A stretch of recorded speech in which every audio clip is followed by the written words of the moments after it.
Just Branding. Podcast. Hello, folks, and welcome to this episode of Just Branding. We're really thrilled to have Magda Adamska with us. Who is she? She is the founder of BrandStruck.co and a consultant for over 20 years. She's worked in the past with some amazing brands like Nike or Nike, depending on how you want to pronounce it, and MTV. And what I love about what she's done on BrandStruck is to create an amazing resource for all brand builders. It's the only online database of brand strategy case studies. So if you've not seen it, definitely check it out. I saw an article that Magda had written on brand positioning. I saw it a while ago and I was just like, I love this article. It's saying all the things that I believe. And super knowledgeable and really interesting. So I thought, who wrote this article? And I saw it was you, Magda, and I thought, we've got to get her on the show because, some really interesting things there. And subsequently, we've been in a few messages back and forth. And I know, folks, you're going to get a lot of value out of this conversation. So welcome to the show, Magda. Great to have you. Thank you so much. And thanks for having me.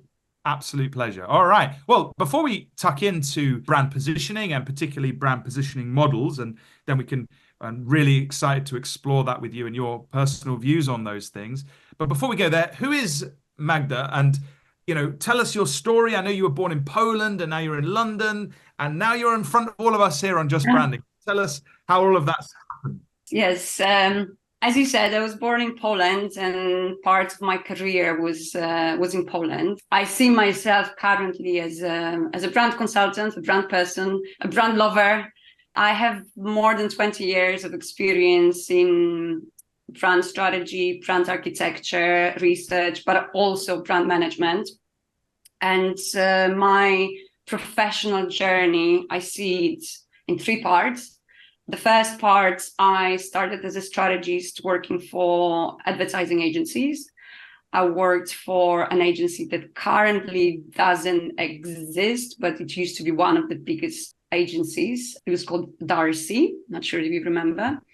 I worked for Saatchi & Saatchi, and I had it was my very first professional experience at Publicis, where I started as an account executive assistant. And I think after 2 months, we all realized that client service is not probably the best department for me. So I moved to strategy. After Saatchi & Saatchi, I moved to the client side. I worked for, I think, around 6 years at MTV. And when I joined them, they were called MTV Networks. Then they rebranded to Viacom. And I worked on many different brands, including MTV, VH1, a bit of Comedy Central, Nickelodeon. And this is where I started my more global career. So I was responsible for not only local TV channels, but also a few global channels as well. And this experience, I think, changed me as a brand person, because for the first time I got this understanding of what the role of brand strategy is, and what the practical implications are, and also what the commercial impact it can have. And I think to this day, this is also one of my guiding principles. Whatever I do, however I try to help clients or agencies, my focus is very much on commercial impacts. Just doing strategy for the sake of strategy, it just makes no sense. Then from Viacom, I moved to Pearson. I moved to London. It was almost 12 years ago. And for the last 9 years, I've been on my own. I'm a brand consultant, and I set up a small digital business that I'm really proud of. As you said, it's BrandStruck. For those who haven't heard of BrandStruck, in short, BrandStruck is a database of brand strategy case studies. And the reason why I set up BrandStruck is because as a strategist, I always needed access to case studies. Whenever I worked with my clients, whatever decision they had to make, we always had to find examples, why this decision is good because someone else did it somewhere in the world, or why this decision, might be not the best one because someone else did this and it didn't work. And just finding these case studies was just was a nightmare. And sometimes it took more time to find the case studies, the right case studies, the right examples, than to prepare the strategy itself. So after I quit my last corporate job at Pearson, I started like just doing this brand consulting gigs. I was 100% sure that a tool like this already exists because I needed it so much when I was working for agencies. And I started looking for case studies. I was like, oh my God, there is nothing. And there is so much rubbish on the internet. Like just you find useless information, and brand strategy is often mistaken for marketing strategy or communication strategy. And it's just, and I decided, being absolutely delusional with regard to how much time and money, how much effort it will take, to build a tool like this. I said, like, yeah, let's go. And yeah, now when I look at my first P&Ls and my first timelines, I can just laugh because it was just absolutely unrealistic. But yeah, I started it. I started with 100 case studies, which most of like 90% of them I wrote myself. Right now it's 250. And at this point, like all of them have been written by myself because they also need updating. And it's still a small business. I'm not saying, it's a huge business, which I think just proves that I'm a much better strategist than entrepreneur. But I have like some very high profile clients, and, I'm really proud and clients from, I think, like around 50 different countries, and big names like Interbrand, Amazon, Accenture, Landor, PepsiCo, so Salesforce. So yeah, here we are. And to promote BrandStruck and what BrandStruck does, I started writing a blog, and this is, I think, how you found me. Yeah, for sure. Well, it's an amazing resource, and I think as you say, you're right. When you have to, this is one thing you come across in this space quite a lot, right? Is the need to constantly justify decisions, right? Which is understandable, particularly if there's a lot of finance risk around it. And yeah, anything like case studies, is absolutely, super helpful to help people feel more comfortable in the decisions that they're making. I always find it very hard, right? When people are like, yeah, well, because no company is the same. So even if you had a nice case study, a nice strategic move in one industry, does not mean it will work in another industry with another company, with another set of leaders, with another set of resources in a completely other environment. But that being said, people still need to feel comfortable, right? What's your thoughts on that? Absolutely. And I actually think, like, this is my personal belief, that learning from categories that are different to yours is something that is not being done right now. Like, just clients quite often want examples, from just this category.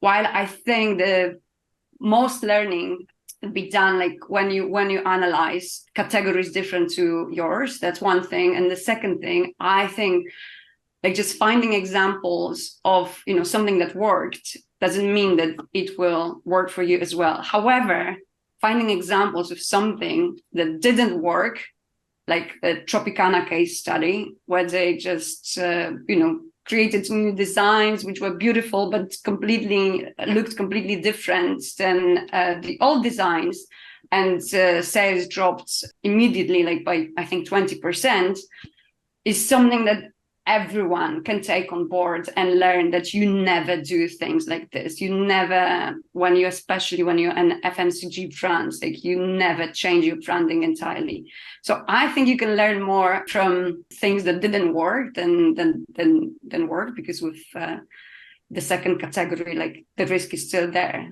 100%. And I think you're right. I think to look outside of your current category, particularly if it's a bold strategic move, is a smart thing to do. At least you're informed, and at least you can you can think through that. Because, and also, it does frustrate me. It's like, yeah, but we're in the we're in the fintech space. Give me an example of another fintech that has done this. And you're kind of like, yeah, but the whole point of making a bold move is that it's a rare Nobody has done it. Yeah. and that's why you Yeah. hired me, right? To come up with new Yes. crazy stuff. So why then say, give me an example of someone else that's done this when the very basis of brand strategy and positioning, which we'll come on to in a minute, is to distinguish yourself in a marketplace. So yeah, before we move on, Jacob, bring you into the conversation. Hello, I'm here. I know you've been remarkably quiet, so which is unlike you.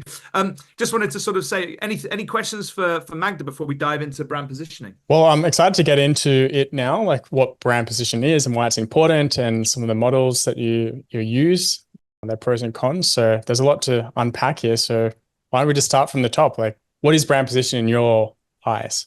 There are many definitions of brand positioning, brand strategy. So I personally, based on my experience, to me, brand positioning and brand strategy are this more or less the same things. Like differentiating between the two, I don't think it's necessary, really. I know that the positioning is more often related to like your position in comparison to your competitors. But like really, when you analyze like both concepts, this is the same. And what it is like what you want your brand to stand for. As simple as that. What do you want your employees, your stakeholders, your customers, what do you want to think about your brand? And capturing this in any form of document. It can be a brand positioning model, but it also can be just like really one sentence. And it doesn't need to be complicated or fancy, or just as long as it's super clear and people will take it and be able to implement it, the form, like I personally believe doesn't matter that much. Okay. So you're saying the simpler the better, or is that? When it comes to the positioning model, I believe that the model that will be easily understood by people who will take it and implement it is the best model. So you're talking about the brand builders, not the actual consumers. Yes, because the actual consumers, they will probably never see your positioning.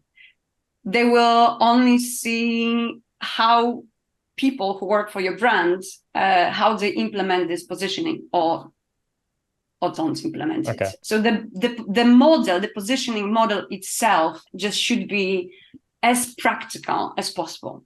Okay. And why is this so important for brands?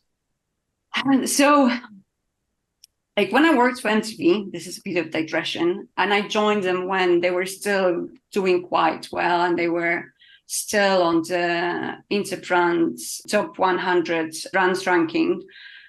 They didn't have any positioning. There was no positioning statement. There was no brand Bible. There was nothing. Yet everyone in the organization knew, what MTV stood for. It was kind of ingrained like in the company's culture. And the first positioning model, the first positioning statement I've seen done for MTV is like when basically music on TV stopped working and they started doing things which were, different to what they stood for. So a lot of reality series and so on. The ratings started going down, and especially the brand image got much worse. They then started working on, what we stand for, what is our positioning. So if the most important thing is that your employees, everyone who is going to go there and implement your brand strategy, understands what the brand stands for. It might be in a written document, or it might be like just, you just know what the old MTV, was. It doesn't have to be captured in a positioning model.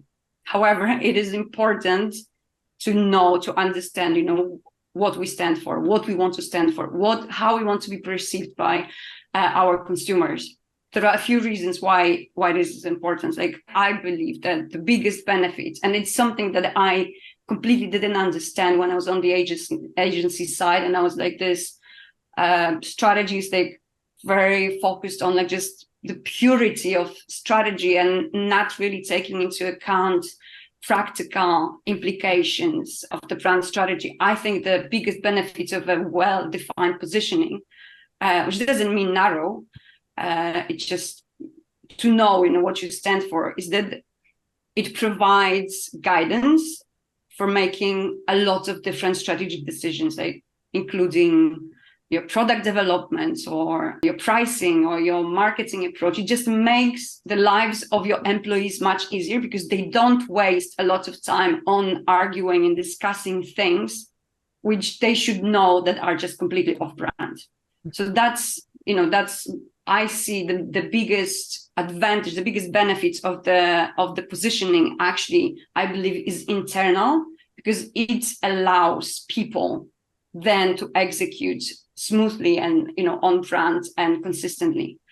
I just wanted to say, wow, yes, 100%. Like, the internal value cannot be downplayed. And I like you say, I like the way you articulated that when you said about the decisions making that people make. I like to think it should influence the micro and the macro decisions across the full business. And I think a lot of people, when they go into strategy, this is a little bugbear that I have, and we talk about this sometimes on this show, is that brand is often tucked down into marketing.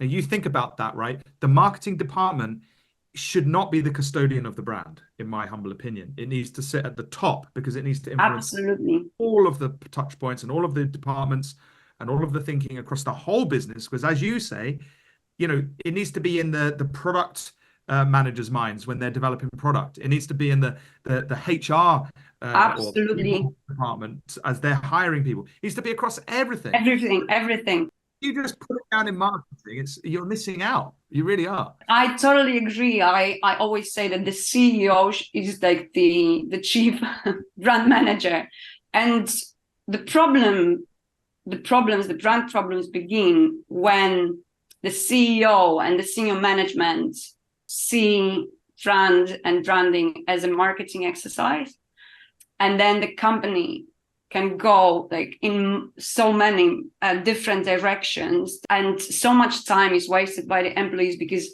they don't know, should we do this or it's not, on brand. And I've worked with companies like this, actually, like, to be absolutely honest, the majority of companies, this is their view, like, just they don't treat brand that seriously. There is very rarely a chief brand officer responsible, just for brand and making sure that the brand is implemented in every single activity of the company.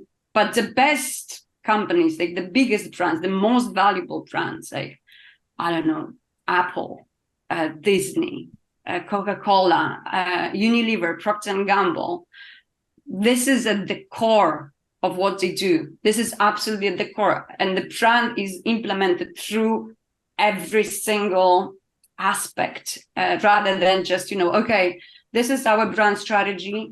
Then the marketing department takes the brand strategy. They think the only way they can implement the brand strategy is through a campaign. They give the brief to the creative agency. The creative agency wants to, do their strategic work as well. So they often come up with just a creative strategy, which very often has like little to do with the brand strategy, and it's just like something existing in parallel. Then the creative team executes on this brief, and then you end up with campaigns that are so far from what you wanted to achieve. But this is what happens at companies that are not brand centric, and I think all should be, regardless of the category. I just wanted to make one other minor point before we talk about external. Sure. I think the other thing that people underestimate is the power of communicating simply a strategy. So we'll look at some models in a second, because I know you've got thoughts on this, and I'd love to go through the three basic models that you pulled out in that blog, if that's okay. And and then get your views on them. But I think the power of communication is downplayed. Now, I find in a lot of my work, I get hired to do the strategy, yes, but I also get hired to help communicate that out to the rest of the business. on an ongoing basis. You can't just do it one. People do, even those that do it. Most people don't do it, but those that do communicate, they'll have a little launch day, and then they think, right, that's it. Everybody knows the strategy. It's like, no. No, Drill it down no. and constantly, reaffirm it. You need onboarding, you need training, and these Yes. need to be consistent mechanisms so that Absolutely. The tool I use with some of the clients is that after the kind of brand exploration phase, and when we reach the brand strategy and positioning, we do what I call brand internalization workshops. It's basically to make sure that everyone who works in the brand understands what this brand means in their area of expertise, what it means, in sales, what it means in product, what it means in distribution, what it means in marketing, what it means, for the tone of voice. And you need to just practice this because, and also during these workshops, it's very easy to see how something which you thought is so, simple and beautiful and just easy to implement, and then how people can just interpret this in completely different ways. Like my favorite example, it's not internal, it's external, but I think it shows, I always use this example with my clients, is Coca-Cola had to rebrand Coke Zero because 50% of the consumers who were buying the product didn't understand that Coke Zero meant Coca-Cola without sugar. So they renamed Coke Zero to Coca-Cola Zero Sugar to make it obvious. 50%. A company that knows how to communicate, understands branding like no one else. And even, if it happens in companies like this, imagine any other situation, internal or external, it just over communicates until like everyone is just tired of hearing the same thing again. But this is the only way to make sure that people understand what the strategy is. So let's talk externally. What's the benefits externally then, I guess, for the brand and for the consumers that partake of it, I suppose? So this is the main benefit is that of a good, well-defined brand strategy is that basically consumers understand what you're offering. Even like in some categories, it's even a success if they understand what category you're in, because it's sometimes, especially like in services, it's not that obvious.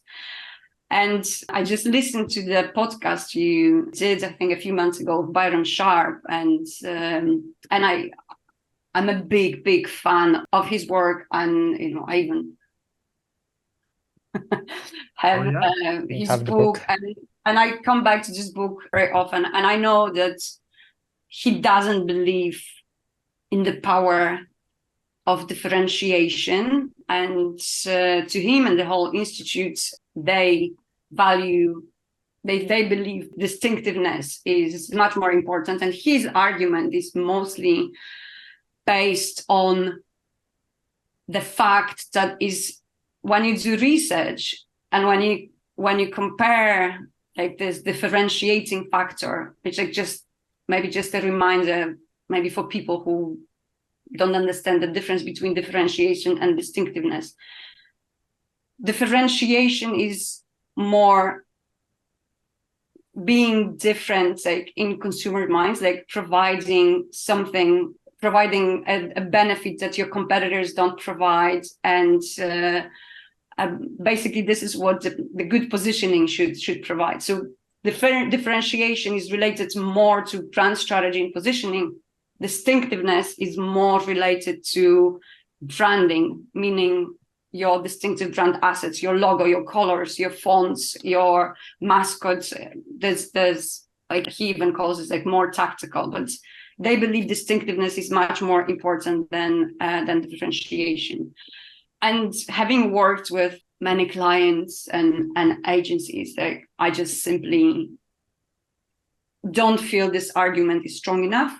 because it's based purely on the fact that when you do research and when you compare different brand attributes, the differences between different brands are not big enough, to be of any value. I think that's more or less, maybe I'm simplifying, but I think a good positioning, when you differentiate yourself in a meaningful way, either by offering something truly unique, like, I don't know, Uber brought to the market or Tesla brought to the market, or by just being different, the way how you come across, how you communicate. There are companies like just, I don't know, for example, Oatly or Ben and Jerry's. They are not that different when it comes to the product, but the way they communicate, is different. I believe, but of course I don't have research for that. I believe that if you differentiate your brand well, I think what you can achieve brand awareness much more effectively. That basically with a good message, with a good positioning, like by being different, you might achieve a different objective, which is, again, something that Byron Sharp, I think, agrees with, because I think brand awareness and brand silence are very important factors. But I think good positioning can accelerate basically building your brand awareness. I know it was a bit too long, but okay. No, right. I think you're right. I also tend to, personally believe that, if it's, both of these things, we often have this debate on this podcast, but both of those things I think have value. You want to be distinct in a category, but in my view, the pinnacle is to try and be different, right? That's really how you get stand out, but not just different for the sake of different in a highly valuable way, right? And so it's different good, not just different. It's different and good. So to do that, that's really, for me, where you want to focus your attention strategically. Where are you going to play? Ideally, where there is nobody else playing, that's of huge high value to your target market. So you've got to understand your market, you understand their needs, you've got to understand the competition, and then you've got to understand how you're going to outmaneuver the competition. Now, as you say, that's hard work. It's not, and my view is that that's very different, because what you're trying to do is carve out a new category. That's ultimately, if you go down that strategic route. Whereas when you look at a lot of the research that Byron's done, and again, huge respect, and he's had, we've had a great him on the podcast. He's talking a lot. Their research is in already predefined categories, and people are choosing between very similar product. Yes. So it's quite different. But hey, that's a view. Other people might take a different view. Yeah. Did you want to come in here? No. Just one thing to add to this. Like, this book is just, it's my Bible. Like, I really truly believe in everything. I just think that this particular chapter on differentiation, distinctiveness, I think he makes a great point of, like, just that distinctiveness is super important. And I agree with this so much that now I would even include this as part of brand strategy. I would even include branding strategy and your distinctive brand assets and which ones you want to build as part of brand strategy. So I couldn't agree more. But having said this, I don't agree that differentiation doesn't matter. I think it matters in ways that we can't easily measure. And like, even again, back to, this internal things, like you're creating a new brand, you bringing a talented designer on board, and you want him to create distinctive brand assets. And what? You don't tell him, like, this is the brand strategy, this is what we want to build, this is, how we want to be, like, on the premiumness spectrum, are we going to be a family brand, or like just to create distinctive brand assets, to create this distinctiveness, you really need to know what you're building. And it has to be founded on some truth. Absolutely. That's the thing, as soon as we start treating, brand and branding and the brand identity and tone of voice, as soon as we start treating that as simply a veneer to dress up something that everybody else has anyway, I think we've lost. I think then, my view is that we need to build brands that carve out unique places in market, Absolutely, and in the hearts and minds of their audience. And as you said, it might not even be in what you're doing, it might be in how you're doing it. I think there's a great case study of Monzo, right, who entered the fintech space many years ago and just blew everyone away with an app and a way of communicating that wasn't like a bank at all. It was very like down to it. Now all the banks are trying to be like that, but Monzo. it's not that easy. First, they pinged you a little message like, "Hey, enjoy the beer" or something. As you've just bought something in a pub or something. Really fun stuff. I use both Monzo for my personal finances and HSBC for business. Yeah, and it's very different. completely different. And one more point I would like to make with regard to differentiation and just having a positioning statement. When it comes to like super mainstream brands, really big brands, you need to be very careful not to go into a very niche positioning just for the sake of being different. Yeah, because it can just simply be limiting from the business perspective. But being mainstream and being, for everyone, there are brands like this, doesn't mean you can't stand for something.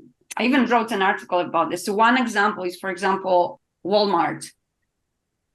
Walmart is, you can't think, it's such a huge company and so mainstream, and yet they found a way to differentiate themselves. They moved from the lowest prices, but they are still associated with lowest prices, to like just kind of playing with this benefit, of saving money, like just being smart.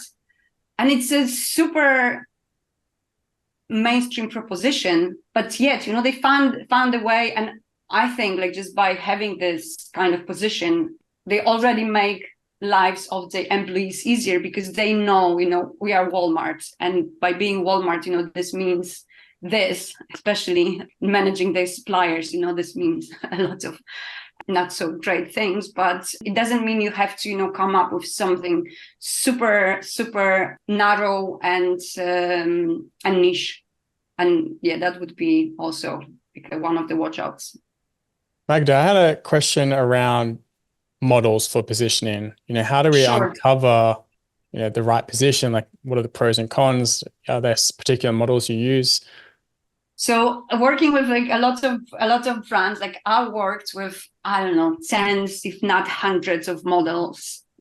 They have different names, like brand wheels, brand pyramids, brand prisms, brand diamonds, brands.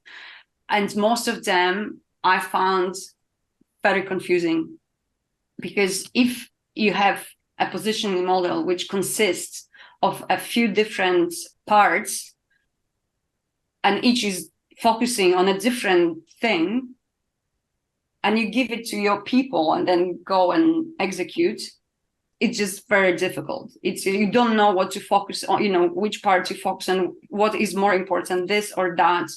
So I'm a fan of like very simple positioning models. So the 3 positioning models that I wrote in the article are, the first one is brand benefit ladder. The second one is the why, how, and what, which I think the author was Simon Synic, and the whole purpose branding, I think, started somewhere there. And the third one is bullseye. So starting with the brand benefit ladder. What was the last one? It's called bullseye. Oh, bullseye. Okay. Bullseye. Nice. Because of the way it looks, it's like 3 different, like a target. Yes. So brand benefit ladder, it's primarily used by FMCG brands. I would find it quite difficult to implement this. Not impossible, but probably not as easy to implement for brands which have multiple like aspects to them, like corporate brands or media brands or B2B brands. So it's for it, you basically take a product feature, something that the product has, whether it was created, like it plays a role, but I also know about brands which just added a product feature. For example, one of the washing powders added blue granules to the powder. The powder itself was white, and the blue granules, from the functional perspective, didn't play any role. They were just there to just build this perception of that the washing powder makes just the washing, the clothes whiter.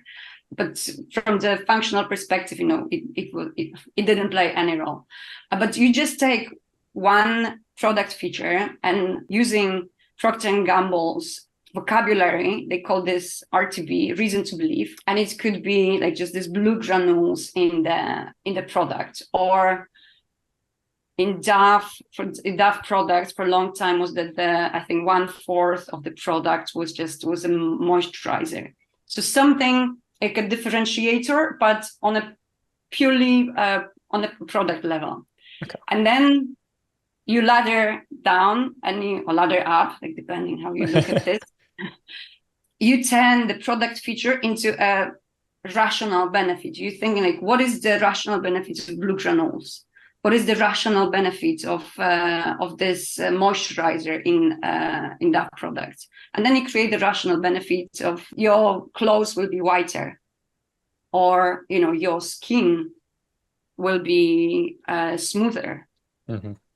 And then the third step, you take the rational benefit and you try to create an emotional benefit. And this is where some brands like go wild, because they just create such emotional benefits which are so far from the rational benefits and the product feature that sometimes it's difficult to find the connection. But for example, with the washing powder, this could be, I'm just like coming up with like just, okay, your clothes are whiter, so you can be more, self-confident, or you can feel better as a, person responsible for the household. And some brands even take it even further and just create like this CSR programs, related to this emotional benefit, like Dove did, basically helping women to feel more confident.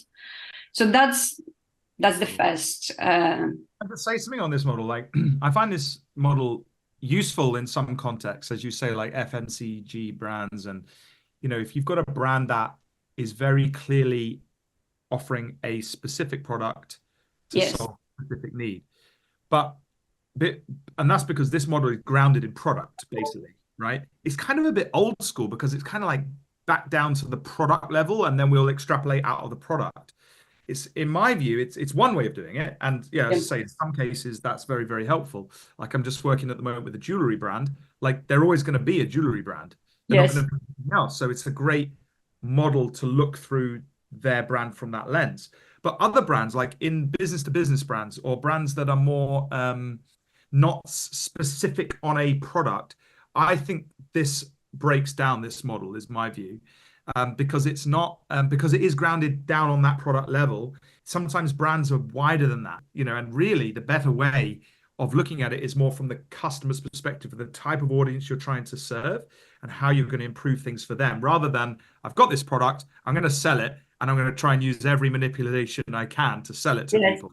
Right? It's kind of like a 1960s. I absolutely agree. This is very much product centric, but it's one of the exercises you can do when creating brand positioning or brand strategy. Just one way of looking thing and see, whether maybe something interesting comes up, after this exercise. I personally, I just think like this move from the rational benefit to emotional benefit, like sometimes just brands just go way too far. Like, you didn't need this exercise. Like, everyone knows that you need to be emotional, and in some categories more than in others. Like, just skip the rational benefit and just go with an emotional message, rather than just trying to build an emotional message from like a product truth. So I totally agree. And it wouldn't work, for brands which they can't always focus on just one singular kind of thing. They are much more complex. But there is a time and place, for this. And it's I like the fact, what I like about this model is just it gives you some guidance, what you should do next. You find something about your product, and then you can, build different ideas. Well, the second model is probably more wider known, I guess, the Simon Sinek's Why, What, How. Mm-hmm. I often use that with my clients as well, and to dig deeper with, understanding what they're looking for, not what they're looking for, but uncovering what's already there and trying to extract that from it. So I'm curious on your take on this model and how you'd go about it. Yes. So this has been it's quite, I would say, quite recent. When I started as a brand strategist, this completely didn't exist in almost any form. I have some companies, I believe, could use this model only in, again, maybe I'm a purist here, only in situations where you are really willing to adjust how your company operates, behaves, and basically whatever it does to your brand purpose, your why.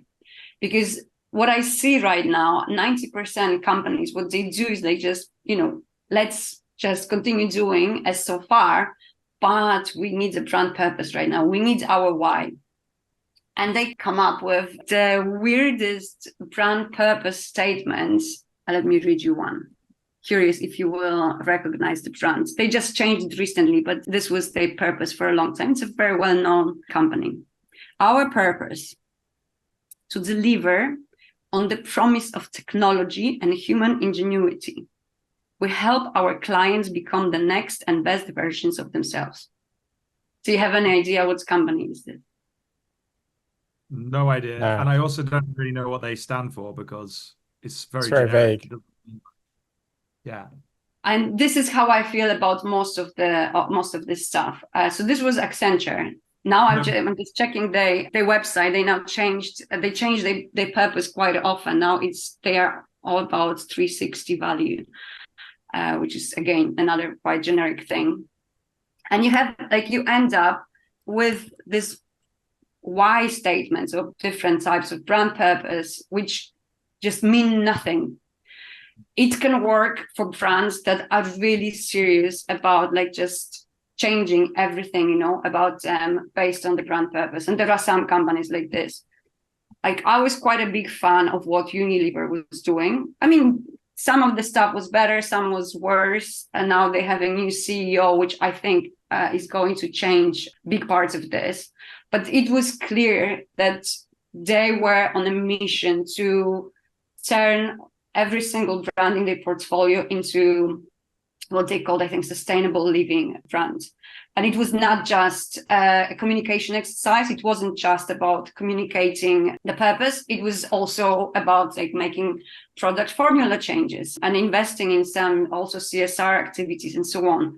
Another company, Danone, they got rid of a big part, which the move that I admire, many years ago, before it was trendy. They got rid of a very profitable part of the business just because it was not in line with the health agenda. They wanted to be a company promoting health. So for companies like this, who they treat this purpose seriously, or Patagonia, on the one hand, you can argue that with Patagonia, they are trying to solve the problem, which they actually, in fact, are co-creating. But they are definitely, they are doing more than most of companies. Where I don't like, this approach is okay, we are a toilet paper brand, and now we need to come up with brand purpose. And it just, just a bit of common sense. There are some categories, there are some companies. I think it works better on the corporate level, on the company level, when you define brand purpose and you know that you will then you will follow up with a lot of different things from different areas in the company, that it's not just a communication exercise. Can I say something about this model as well? Like, sure. I like this model to start conversations, right? I use it a lot in workshops and stuff, but it's very rare that anyone that the teams, say leadership team, I let them loose to try and craft a why statement or a purpose statement. It's very rare I will use exactly what they write, because often what comes out is exactly what you've said. And I think you need to go further, right? Because you need to understand, back to our original conversation, what is going to make you different in this sector, or in this category. Yeah. And once you've got that, then you kind of need to think through how it relates. But the bit I was going to say was, I think the one bit that Simon Synic, although I love the guy, and by the way, if you're listening, Simon, please do come on the show sometime. We'd love to have you. But I think the bit that's missing out of his golden circle, which is what this is, the who, right? Mm-hmm. Who are we serving? And I think the brand, needs to understand very clearly the type. It doesn't have to necessarily be a demographic. It might need to be a psychographic kind of understanding of who are they there to serve? What need are they serving? What problem are they solving? How are they going to improve those people's lives? Once they know that, then the purpose suddenly is grounded in something that you can, it should be grounded in that, in my view, because then that kind of helps everybody move forward. But that's just my view. I kind of developed Simon Synec's stuff into what I call the When you have Simon Synic on your podcast, fingers crossed, please ask him, because I'm very curious, because when he created this model, he didn't create this model for brands. It was a completely different, it was about, I think he was referring to how charismatic leaders communicate and how they start with the why. And then the marketing world just took it and turned it into brand purpose branding. And, this is a huge business. So, I'm not surprised. But I'm wondering whether he had any intention, for this model to be applied in brand strategy and marketing world.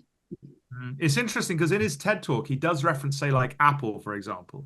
So he sort of, as you say, he was talking about charismatic leaders, but then he gave brand examples, which I thought was super fascinating to expand and illustrate his points. Super interesting. And I also agree. Like it only goes so far in terms of positioning, right? And that's what we're talking about here. So tell us about Bullseye. What's the third one? Okay, Bullseye. It's a very, I think, old school model, and also happens to be my personal favorite.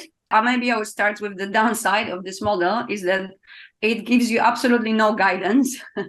It doesn't make the process easier. You really need to know, what you stand for. You need to do the whole exercise of the positioning, and thinking, how you want to differentiate yourself in a different process. But I think it does a very good job of capturing what you stand for. So basically the bullseye, it consists of 3 circles. At the core, the most important part is your brand essence. So this is a brand statement.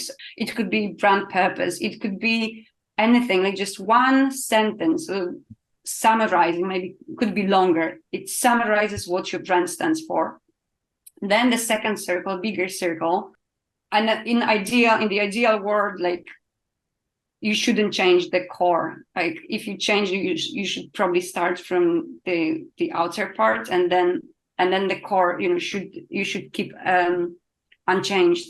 Then the second circle are what we call brand values, but maybe a better word, because currently now every organization publishes their corporate values, and it's something different. It's very different. Brand values are more the pillars on which you build your brand. Like most popular one, like, for example, are we a heritage brand? Like, is heritage an important part of our brand story, or is it innovation? Is it both?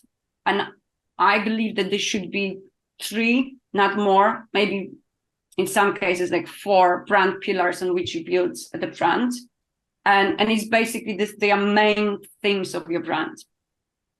And the last circle is brand character or brand personality.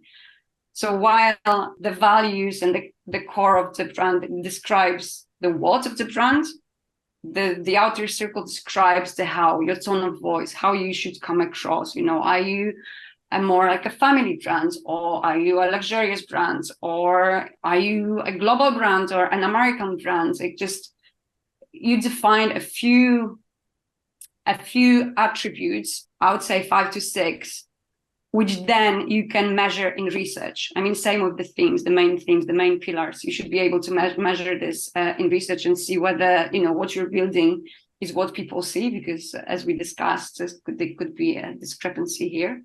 And I like this brand because you could basically, any brand could use this model. This is why I think it's, whether you're FMCG brands, professional services, B2B, media, whatever, everyone could use this model. So that's why I like it. It's quite easy to understand.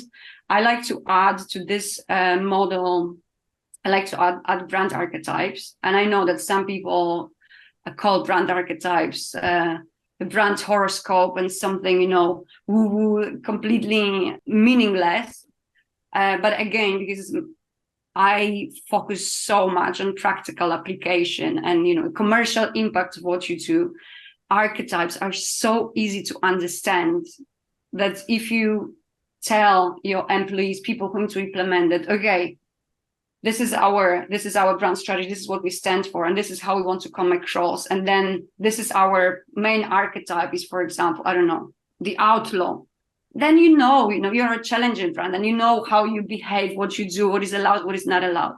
When you're a creator, it's a different, you know, it's easy for people to imagine how they can this, you know, document this PowerPoint or keynotes and then implement it.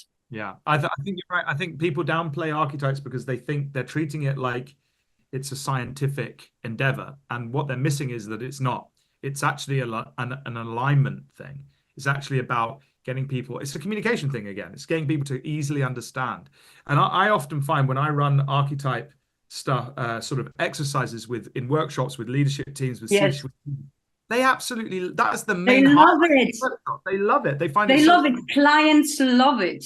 Absolutely. Mm-hmm. And it's not because they're trying to get to some scientifically defined, you know, personality. It's because that it's a tool that they can play with and they understand quickly and they enjoy and they can visualize. So, you know, whenever I present it, I'm like you, I'm very sensitive to, you know, a lot of criticism that archetypes gets. But I think if you say to people, look, this is not a scientific thing. You know, I'm not trying to pretend I'm Carl Jung, right? I'm not psycho-analyzing your brand. All I'm saying is like, you know, what do we want to stand for, you know, and how are we going to show up and how does that really look? So I agree with you.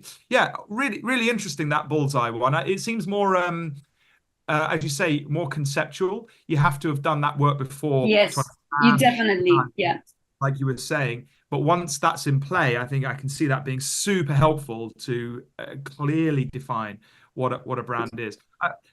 What are your thoughts, Jacob? Do you use the a lot with your clients the Simon Synic one? What are your thoughts on all of these? Yeah, so I do a similar thing. I also use the archetype framework as well, and I also find that clients love it. And I think it's kind of like a quiz, right? And it's like you can associate each one, and you can have a conversation about that, and you can rule out ones that are like not in your ball camp or like wheelhouse, and go focus on the ones that are. And then you can talk about personality and voice, and that helps direct the identity. And it's a really powerful tool. And yes, it's not gospel, but it does help get a direction going and form deeper connections with the client. So yeah, one of my favorites. Yeah, I totally agree. And also, like, from, you know, we as strategists, we run a lot of workshops, and archetypes, like, it's like there are so many different like fun exercises you can do, like just explaining the archetypes. Like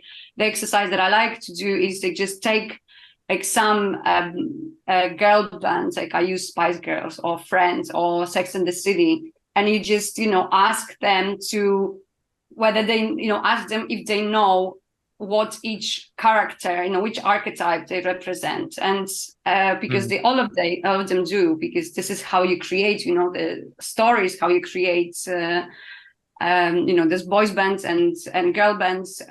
Yep. Every person has a role, you know. Different character, different personality. And just on the topic of personality, another tool I use in combination with Archetypes is like a personality slider where you get them to slide between, premium or affordable, or like masculine or feminine. And you have a bunch of different opposites, and you can get them to circle which one, Yes. well, put on a slide where they think they are. And very quickly you can paint a picture of what that brand stands for and what it stands against. And I find that to be a very powerful exercise. It's a great tool for like just when you are in the phase of just creating the intended positioning as well. So yeah, 100%. It definitely acts as a bridge, I think, between the boardroom and then the creative teams, right? Because everybody can link with it. And I love that. By the way, just for listeners out there, if you're interested in archetypes and you haven't come across that, and you think, what on earth are these people talking about? Check out season 3, episode 16, where we actually interviewed Carol S. Pearson, who wrote The Hero and the Outlaw, which kind of started the phenomena of archetypes. And you can find out more about it there. But look, this has been really, really fascinating. So I guess my kind of final question to you, Magda, before we start to really wrap things up, is positioning models. What is your advice to anybody if they're starting to think about their brand positioning? There's so much information, there's so many models out there. You started off by saying keep it simple, but what is your advice to people, if they're trying to figure out their positioning in a marketplace? Okay, so my first piece of advice is like, don't overthink the model. Like, just then work on just getting to the right positioning, and you can get to the right positioning in different ways. I think you had Uli Applebaum on your podcast. Yes. Happen to know Uli. I mean, not to know very well, but we met on Zoom. He specializes like on these different ways how you can get to the right positioning, and there are different methods you can get there. Really, I wouldn't obsess over the positioning model. This is the least important part of the whole process. Just make sure that whatever positioning model you use, someone who has no idea what positioning is can take it and then, okay, I know what to do with it, and then go and implement. With regard to the positioning itself, again, I wrote an article about this a while ago. Like my perspective on this is that it's always better to be different on the offering level than just communication level or messaging level. It then makes your life much easier when it comes to the rest. However, this is not always possible, and quite often, like 90% of companies they're doing basically the same thing as their competitor. But if you can find like a true, unique, like differentiation, meaningful differentiations in your offering, this will make your life much easier. My second thing with regard to positioning, differentiation is important, but what is more important than being, different and unique is being relevant. So don't try to differentiate yourself just for the sake of differentiating. You need to check with your consumers, what resonates, what do they want, and really you will have much more success with an offering and even messaging and communication that is not very unique. You'll just need to spend more money on media to make it more well known. Then you need to be relevant. You need to make sure that what you're saying is like what people are interested in. The third thing is like what I said at the beginning. I just keep it simple. Like, unfortunately, a lot of fellow brand strategists, they love sophisticated words and sophisticated brand statements. And sometimes, because I analyze them on a regular basis for a BrandStruck, I really sometimes don't know whether the author, himself or herself, really knows what they're trying to say. Just keep it simple so that, again, people can take it, execute it, and consumers, when they see it, they say, oh, okay, I understand. Don't obsess over words. And I know that there are strategists who, like Mark Pollard, who I admire, and I think he's doing an amazing job, but I think he's more a creative strategist than brand strategist. like he says, strategy is your words. And I kind of disagree with that. I think like you just make sure you make a decision, you know what you stand for, and whether you will use this word or that word, I think it's less relevant, as long as, again, people know how to execute it. And then make sure that your employees, and especially your senior stakeholders, that you have their buy-in. If you create a new brand strategy and the CEO or senior management, if they don't, you don't have their buy-in, or just they think it's like whatever, it doesn't matter for us, then it will be very difficult then to build a consistent brand based, on something that is not believed to be, accepted by everyone. And be relentless in executing. Just people get bored with just, using the same distinctive assets, the same messaging, but look at, the biggest companies, most valuable companies, they are super consistent and they don't change the positioning like Accenture does, every 2 years, something new. So that's, and I think is like, just don't go, if you're a small brand, you can be very, niche and narrow and just super punchy. The bigger you get, the wider the message should be. Thank you for sharing that. We're going to have Mark on in a couple of weeks, so we'll have to ask him about that. Okay. Yeah. Mark is great. Like, he's doing great stuff, and I follow him on LinkedIn and on Instagram. And he now, I think he's trying to turn into a content creator, but he's very much focused on the words and the creative strategy and how to inspire, creative teams. I think this is his area of expertise. Yeah, definitely. Final question: where can people connect with you? So I'm so bad at social media. It's embarrassing. I have a LinkedIn profile. I post on LinkedIn profile. I read all LinkedIn messages. So that's the easiest part. And if people want to read my stuff, BrandStruck.co /blog. This is where this is free content. I write articles about different things, all related to brand strategy and brand architecture. And yeah, BrandStruck is case studies, but it's a paid service. There are 3 sample case studies though, which everyone can access for free without logging in. I'm on Twitter, but I seriously have no idea what I'm doing there. I have never figured out how to communicate effectively on X. Okay. Twitter. And one final thing, I did notice you both have lightning bolt logos, Matt and you, on your BrandStruck website. So what do we have? Lightning bolt logo. Yes, you both use that. So. Really? So this is we have to be more distinctive. We have differentiated. We have this saying in Polish, and I don't think it translates well into English, but we have the shoemaker walks without shoes, which means that when you are.